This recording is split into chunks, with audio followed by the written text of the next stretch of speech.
یہ سورۃ القدر مکی ہے، وہی 5 آیات، اس کی 5 آیات ہیں۔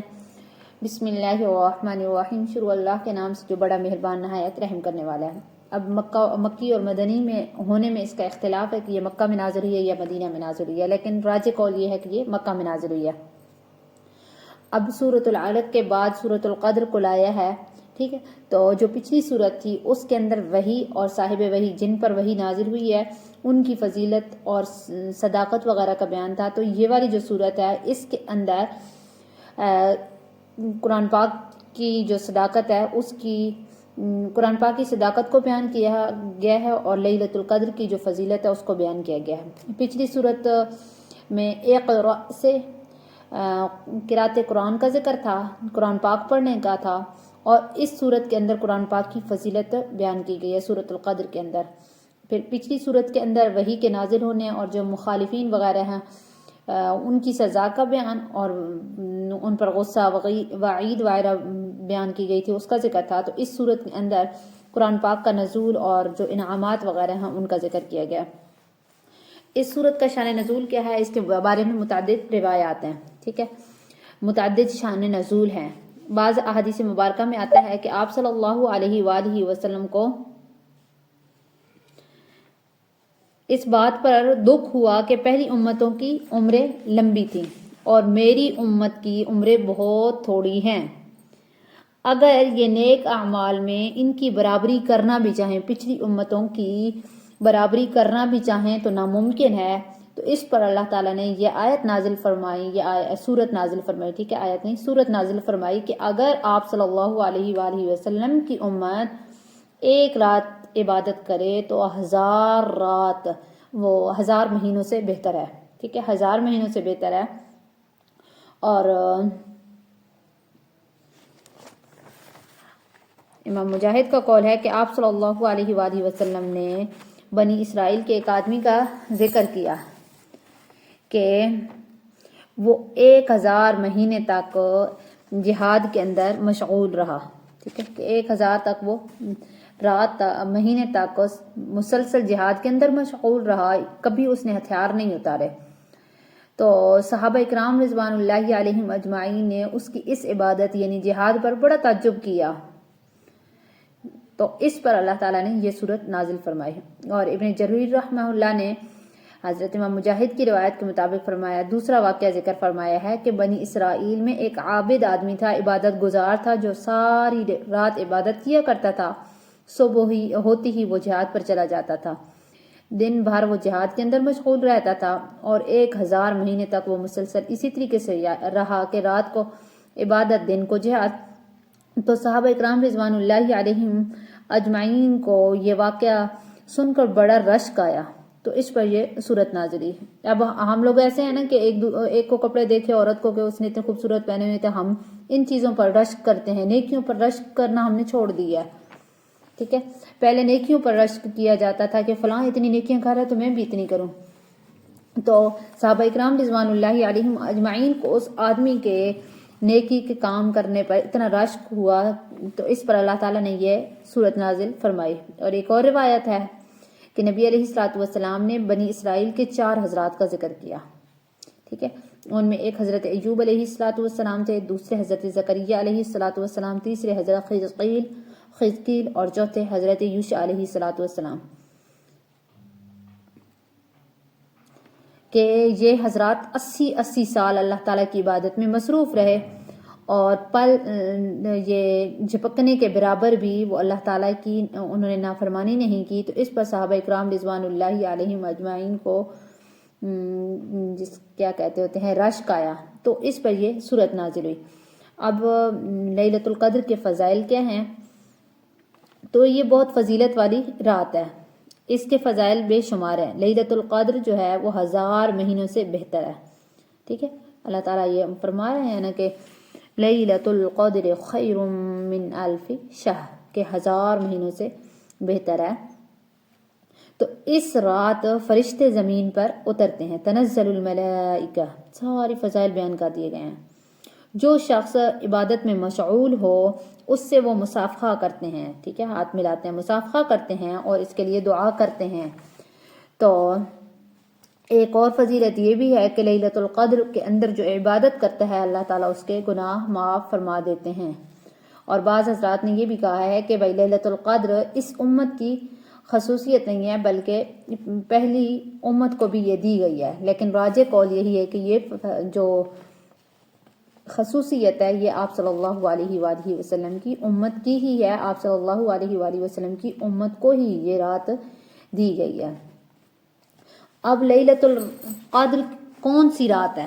ٹھیک ہے، اس کے اندر متعدد اقوال ہیں، تقریباً 40 تک اقوال جاتے ہیں، 40 تک، اور ان میں یعنی کچھ میں آپ لوگوں کو اقوال بتا دیتی ہوں۔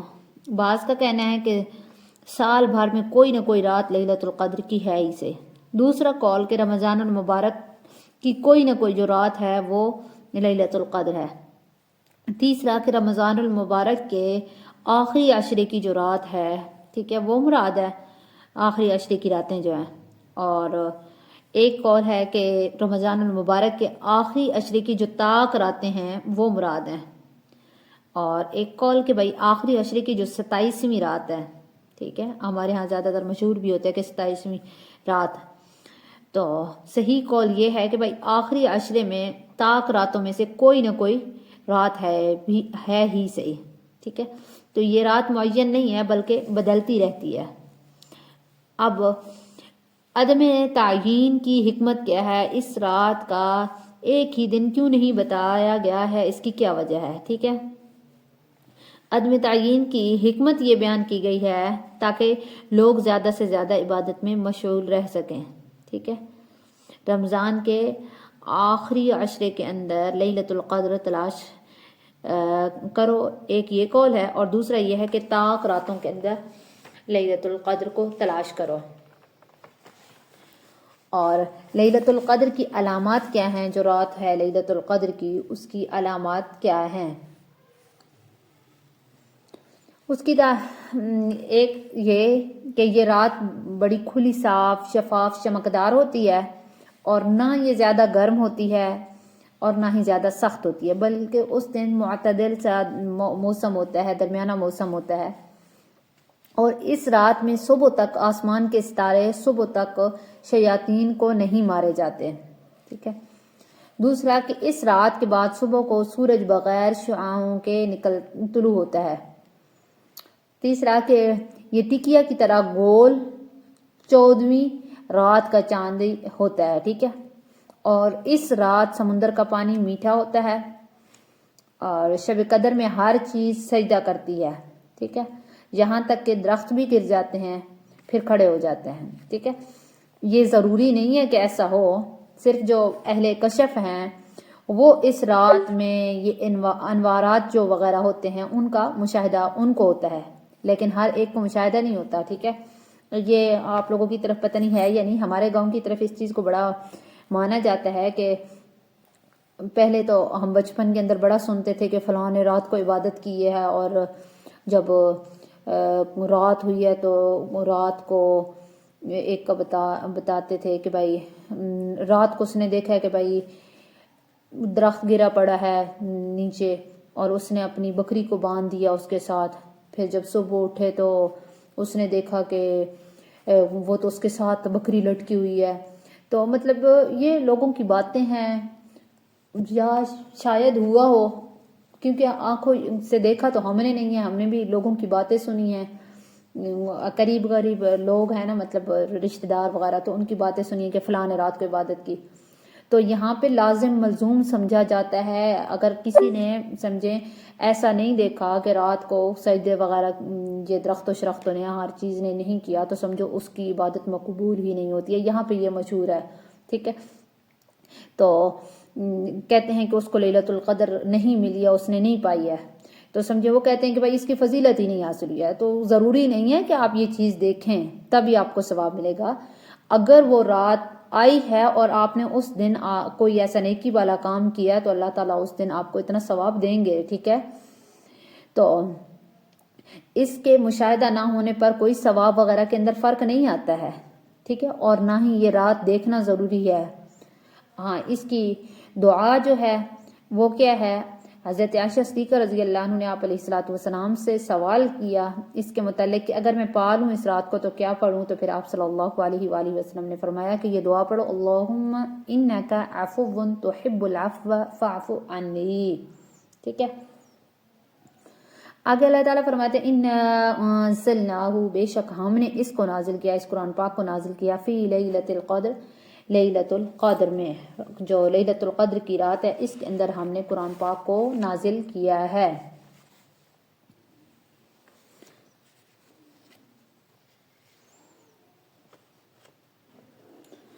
اب یہاں پہ مقصد یہ ہے کہ بھائی ہم نے قرآن مجید کو اس رات کے اندر نازل کیا، تو سوال یہ ہوتا ہے کہ قرآن مجید صرف شب قدر میں نازل ہوا ہے کیا؟ بلکہ ہم تو یوں پڑھتے ہیں نا کہ یہ جو قرآن پاک ہے آپ صلی اللہ علیہ وآلہ وسلم پر 23 سال کے اندر تھوڑا تھوڑا کر کے نازل ہوتا رہا ہے. ٹھیک ہے. تو سب سے پہلے اصل تو قرآن مجید لوح محفوظ کے اندر تھا، پھر لیلۃ القدر میں وہاں سے لا کر آسمان دنیا میں ایک جگہ بیت العزت، ٹھیک ہے، بیت المعمور بھی کہا جاتا ہے، بیت العزت بھی کہا جاتا ہے، جو فرشتوں کا عبادت والی جگہ ہے. ٹھیک ہے. یہ خانہ کعبہ کو عین اوپر ہے، تو اس پر رکھ دیا گیا، اس میں رکھ دیا گیا. اس کے بعد حسب ضرورت تھوڑا تھوڑا کر کے نازل ہوتا رہا ہے. ٹھیک ہے. تھوڑا تھوڑا نازل ہوتا رہا ہے. اور سب سے پہلی جو وحی ہے، اس کا جواب یہ بھی دیا جا سکتا ہے کہ بھئی سب سے پہلی وحی جو ہے قرآن پاک کی لیلۃ القدر کی رات میں نازل ہوئی ہے، پھر وقتاً فوقتاً تھوڑا تھوڑا کر کے نازل ہوتا رہا ہے فی لیلۃ القدر. اب قرآن مجید کے علاوہ باقی جتنی بھی کتب آسمانی ہیں اسی ماہ رمضان کے اندر ہی نازل کی گئی ہیں. حضرت ابو ذر غفاری رضی اللہ عنہ کی روایت ہے کہ نبی علیہ الصلوۃ والسلام نے فرمایا کہ صحف ابراہیم، حضرت ابراہیم پر جو صحیفے نازل کیے گئے، صحیفے چھوٹی چھوٹی بکس، چھوٹے چھوٹے جو کتابیں تھیں، چھوٹے چھوٹے، ٹھیک ہے، تو وہ صحیفے بولے جاتے ہیں ان کو، تو وہ 3 رمضان المبارک کو نازل کیے گئے ہیں حضرت ابراہیم علیہ الصلوۃ والسلام پر. تورات 6 رمضان المبارک کو، انجیل 13 رمضان المبارک کو، اور زبور 18 رمضان المبارک کو نازل ہوئی ہے.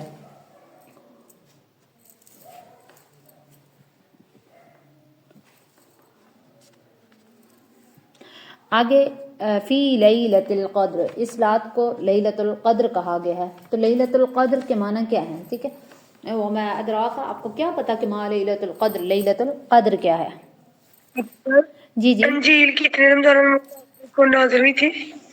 انجیل 13 رمضان المبارک کو، اور زبور 18 کو. جی جی 18 کو. ٹھیک ہے. اب آپ کو کیا پتا کہ ما لیلۃ القدر، کہ لیلۃ القدر کیا ہے، شب قدر کیا ہے؟ ٹھیک ہے. جو لیلۃ القدر ہے اس کے 3 معنی ہو سکتے ہیں. ٹھیک ہے. بامعنی عظمت اور شان. اس رات کو لیلۃ القدر کہنے کی وجہ اس کی عظمت اور شان ہے، یا یہ کہ بے عمل آدمی جس کی اللہ تعالیٰ کے ہاں کوئی شان نہیں تھی، اگر وہ توبہ استغفار کرے تو وہ اللہ تعالیٰ کا جو یعنی شان والا بندہ ہو سکتا ہے. اللہ تعالیٰ کے ہاں وہ بڑا شرف پاتا ہے، قدر و منزلت والا آدمی ہو سکتا ہے. دوسرا معنی تقدیر حکم کے معنی میں ہے کہ لیلۃ القدر کہنے کی وجہ یہ ہے کہ اس رات میں تمام مخلوقات کے لیے جو تقدیر عربی میں لکھا ہے، ٹھیک ہے، اس کا وہ حساب جو اس رمضان سے اگلے رمضان تک آنے والا ہے وہ ان فرشتوں کے حوالے کر دیا جاتا ہے جو کائنات کے لیے فرشتے مامور ہیں. ٹھیک ہے. اس میں ہر انسان کی عمر، موت، رزق، بارش، یہ اس کو کیا کیا ملے گا یہ اس کے نصیب کے اندر لکھ دیا جاتا ہے. اور مشہور قول یہ ہے کہ امور تقدیر کے فیصلے شب برات میں کیے جاتے ہیں، نہ کہ شب قدر کے اندر. اور جو شب برات ہوتی ہے وہ 15 شعبان ہے، اور پھر جب شب برات آتی ہے تو اس کے اندر علماء کہہ رہے ہوتے ہیں کہ یہ شب قدر کے اندر کیے جاتے ہیں. تو اس کے اندر جو آپ قول لینا چاہیں ٹھیک ہے وہی لے سکتے ہیں کہ لیلۃ القدر پہلے تو بہت زیادہ یہ مشہور تھا، شب برات کے اندر ہی کیے جاتے ہیں، تو اب زیادہ تر لیلۃ القدر کا ذکر کرتے ہیں. بٹ جو بھی آپ لیں، ٹھیک ہے، دونوں طرح کے اقوال ہیں. اِنَّا أَنزَلْنَاهُ فِي لیلۃ مبارکہ. اور فیہا یفرق کل امر حکیم سے یہی رات یعنی جو 15 شعبان ہے وہی مراد ہے. اور اکثر مفسرین یہ فرماتے ہیں کہ فی لیلۃ مبارکہ سے بھی شب قدر مراد ہے. یعنی اکثر کہتے ہیں کہ بھائی 15 شعبان المعظم مراد ہے، اور کچھ کہتے ہیں بلکہ اکثر کہتے ہیں کہ بھائی لیلۃ القدر مراد ہے. اور اگر اس سے مراد شب قدر ہو، شب برات ہو، تو پھر مراد یہ ہوگا، معنی یہ ہوگا کہ ابتدائی جو فیصلے ہیں اس تقدیر کے اس رات کے اندر لیے جاتے ہیں. ٹھیک ہے، شب جو اجمالی طور پر شب برات ہوتی ہے اس کو لیے جاتے ہیں. پھر جو ان کی تفصیلات وغیرہ ہوتی ہے وہ شب قدر جو ہوتی ہے اس کے اندر لیے جاتے ہیں. ٹھیک ہے، تو جو یعنی ابتدائی وغیرہ امور تقدیر کے ہوتے ہیں تو وہ شب برات کے اندر، اور جو تفصیلاتی انسان کی تقدیر کے اندر فیصلے ہوتے ہیں وہ شب قدر کے اندر لیے جاتے ہیں. ٹھیک ہے، اس دن فرشتوں کے سپرد کر دیے جاتے ہیں لکھ کر. ٹھیک ہے، تو سمجھے پھر دونوں روایتوں کے اندر تعارض کوئی نہیں ہو سکتا کہ بھائی شب قدر کے اندر فیصلے کیے جاتے ہیں یا لیلۃ القدر کے اندر کیے جاتے ہیں. ٹھیک ہے، شب قدر بولا ہے، شب برات بولا ہے. ٹھیک ہے، مسٹیک ہوئی ہوگی، دونوں سیم لگ رہے تھے تو زبان نے کیا بولا یہ مجھے بھی نہیں یاد ہے. ٹھیک ہے، تو دونوں میں اگر اوپر نیچے ہو بھی گیا تو شب برات اور شب قدر کر لیجئے گا. ٹھیک ہے، تو جب بھی آئے گی نا آگے شب برات دیکھنا ڈھیر سارے آپ مسئلے سنیں گے، کوئی کیا کہہ رہا ہوگا، کوئی کیا کہہ رہا ہوگا. ٹھیک ہے، تو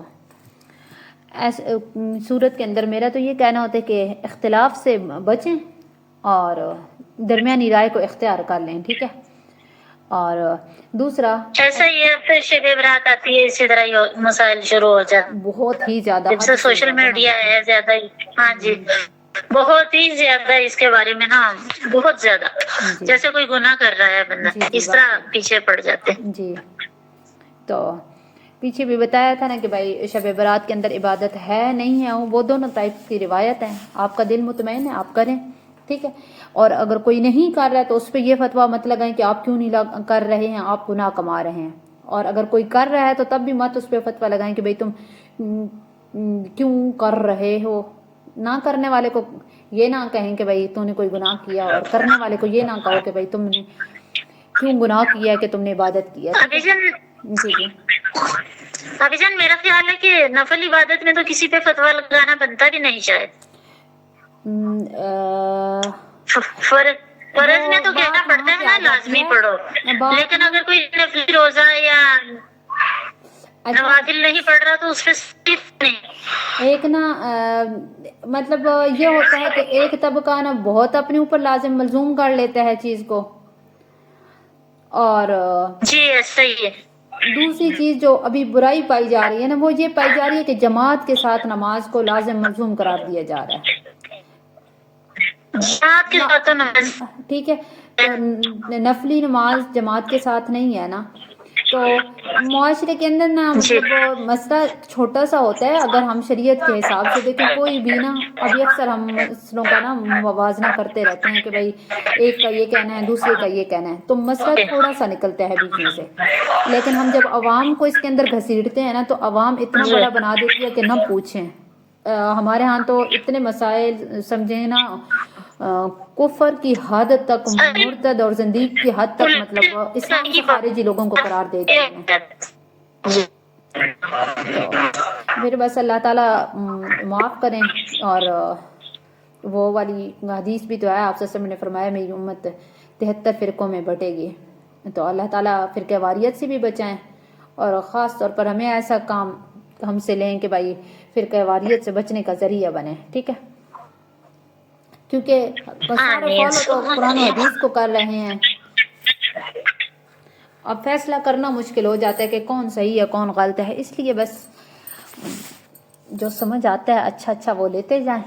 اور یہ روایات کا بتا دیا جس کے اندر دو والا اختلاف ہے، لیکن اس کے اندر میں نے یہی سنا تھا، ایک مفتی صاحب فرما رہے تھے کہ بھائی اگر آپ شب قدر کی عبادت کے اندر تو اختلاف ہی نہیں ہے نا، یہ تو بات ہی نہیں ہے. شب برات کی عبادت کے بارے میں کہ بھائی اگر کوئی کر رہا ہے تو اس کو منع نہیں کرو، اور جو نہیں کر رہا ہے اس کو یہ نہ کہو کہ تم نے عبادت کیوں نہیں کی، گناہ کا کام کیا، ٹھیک ہے؟ تو وہ درمیانی سی رائے ہو جاتی ہے۔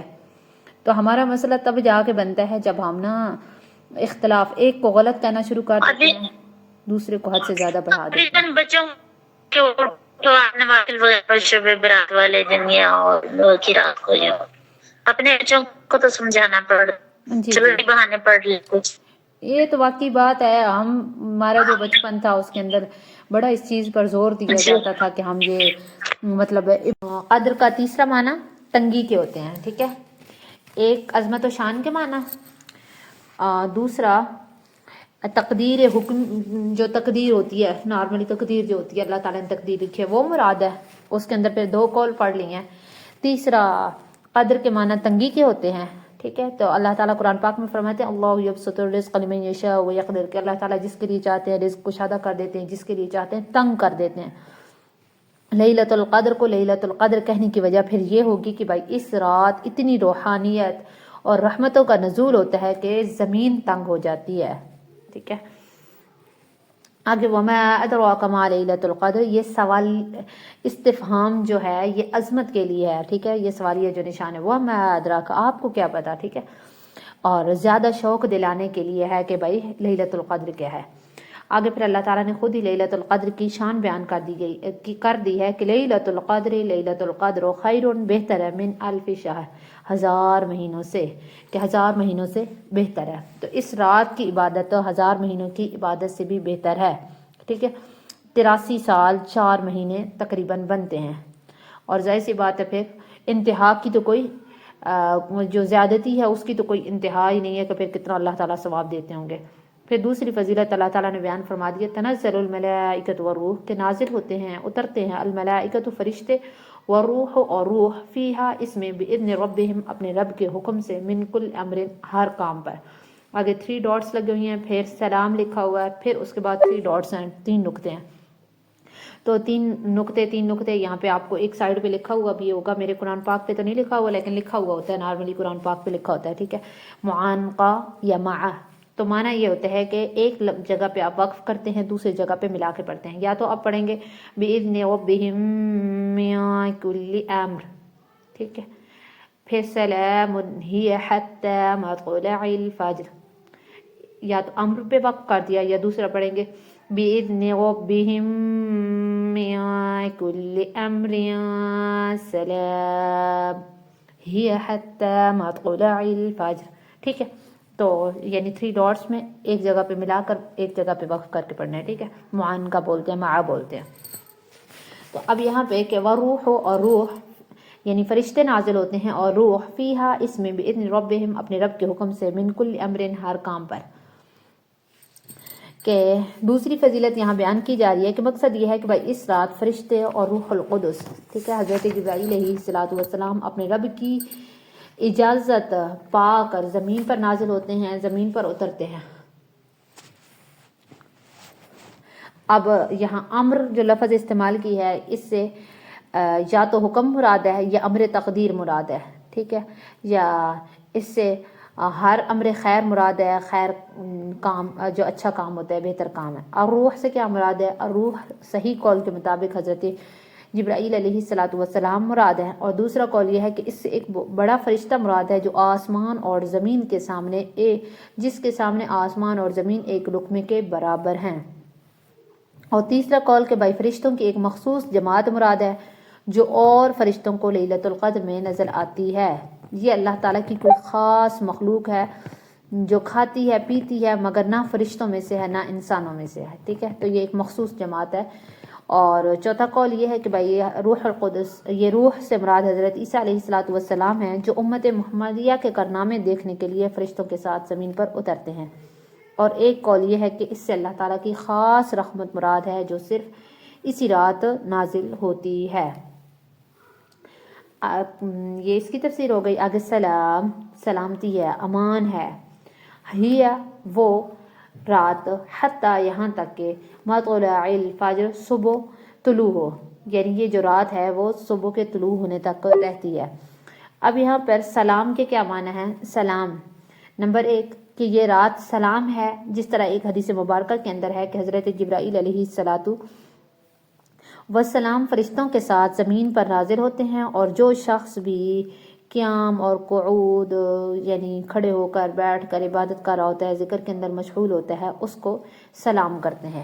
تو مقصد یہ ہے کہ یہ رات سلامتی اور امن والی ہے، اس رات میں شیاطین کے جو مکر و فریب ہوتے ہیں ان سے امن رہتا ہے۔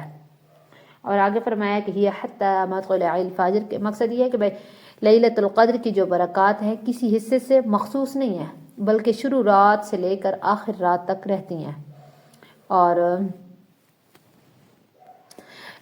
اس کے اندر ایک مسئلہ بھی ہے کہ بھائی جس آدمی نے فجر اور عشاء کی نماز جماعت کے ساتھ پڑھی تو اس نے سمجھے جو ہوتی ہے شب قدر ہوتی ہے اس رات کو پا لیا ہے، ٹھیک ہے۔ تو اس کے اندر آپ نا یہ جو شب قدر کی دعا ہے اللہم انک عفو تحب العفو فاعف عنی، یہ دعا یاد کر لیجئے گا۔ اور جو چیز آپ لوگ مجھے بولتے ہو نا وہ چیز مجھے یاد نہیں رہتی ہے، تو آپ لوگ مجھے نا بتا دیا کرو کہ یہ چیز آپ سینڈ کر دیں، تو پھر میں آپ لوگوں کو دوبارہ سینڈ کر دیا کروں گی، ادھر مجھے یاد ہی نہیں رہتا، ٹھیک ہے۔ اور یہ حتی مطلع الفجر، یہ اس کی تفسیر بھی ہو گئی ہے۔ اور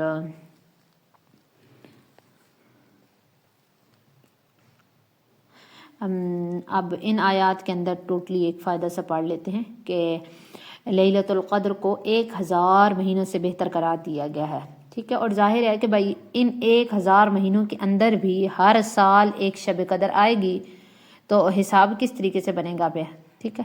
تو ائمہ تفسیر نے فرمایا ہے کہ یہاں 1000 مہینوں سے مراد ہیں جن میں شب قدر شامل نہ ہو، ٹھیک ہے۔ تو اس لیے اس کے اندر کوئی اشکال باقی نہیں رہتا۔ اب اختلاف جو متعلق وغیرہ کے سبب مختلف ملکوں اور مختلف شہروں میں شب قدر مختلف دنوں میں ہو، تو اس کے اندر بھی کوئی اشکال باقی نہیں رہے گا، کیونکہ ہر جگہ کے اعتبار سے جو رات شب قدر قرار پائے گی تو اس جگہ اسی رات میں شب قدر کی برکات وغیرہ حاصل ہوں گی۔ تو اللہ تعالیٰ زیادہ بہتر جانتے ہیں، اللہ عالم۔ اور آپ صلی اللہ علیہ وآلہ وسلم کی حدیث مبارکہ ہے یہ جو عشاء کی اور صبح کی نماز جماعت کے ساتھ شب قدر میں پڑھتا ہے تو اس کے لیے حضرت عثمان غنی فرماتے ہیں کہ نبی علیہ الصلوۃ والسلام نے فرمایا کہ جس شخص نے عشاء کی نماز جماعت کے ساتھ ادا کر لی تو اس نے آدھی رات کے قیام کا ثواب پا لیا، سبحان اللہ۔ اور جس نے صبح کی نماز بھی جماعت سے ادا کر لی تو پوری رات جاگنے کا اور عبادت کرنے کا اس کو ثواب ملے گا، سبحان اللہ۔ اور ایک دفعہ دعا بھی پڑھ لیتے ہیں، ٹھیک ہے۔ سبحان ربک رب العزة عما يصفون وسلام على المرسلين سبحانك اللهم وبحمدك ونشهد ان لا اله الا انت ونستغفرك واتوب اليك۔ السلام علیکم ورحمۃ اللہ وبرکاتہ۔